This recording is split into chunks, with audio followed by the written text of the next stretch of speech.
पुराना आईना। ये कहानी एक पुराने घर के बारे में है जहां एक अजीब सा आईना रखा था। ये आईना बहुत पुराना था और उसकी धूल भरी सतह पर गहरी खरोंचें थीं। कमरे में अजीब सी सन्नाटा था, जैसे समय यहां रुक गया हो। और उस अंधेरे कमरे में रखा था ये आईना। एक ऐसा आईना जिसमें हर कोई जो भी देखता कुछ न कुछ खो देता था। एक दिन एक लड़का विक्रम उस कमरे में आया। वह अजनबी था उस जगह के लिए, लेकिन कुछ उसे उस आईने की ओर खींच लाया।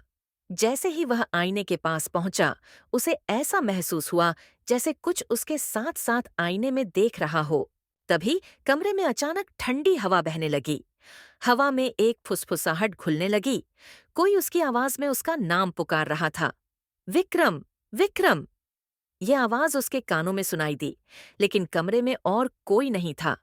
क्या वह अपने आप से बात कर रहा था या आईने से आ रही थी यह आवाज? विक्रम ने पीछे मुड़कर देखा, लेकिन कमरा तो वहीं था, पर उसकी छवि अब आईने में कुछ और ही दिख रही थी। उसके होंठ भी हल्के से हिलने लगे थे, जैसे वह खुद बोलने की कोशिश कर रहा हो।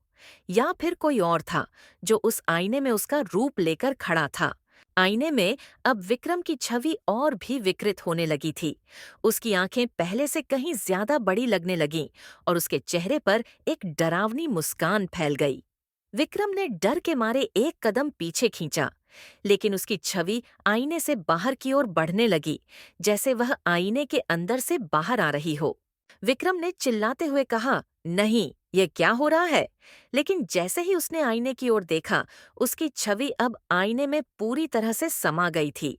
कमरे में धीरे धीरे एक काली धुंध फैलने लगी थी और वह धुंध आईने से बाहर आ रही थी, जैसे कुछ घातक अंदर से बाहर आ रहा हो। विक्रम की छवि अब पूरी तरह से आईने में समा चुकी थी और तभी एक अजीब साया आईने के टुकड़ों से बाहर उभरने लगा। उसकी आंखें, जो कभी विक्रम की थीं, अब एक अंधेरे रूप में बदल गई थीं। यह कोई और था, यह सिर्फ एक छाया थी जो अब कमरे में हर जगह फैलने लगी थी।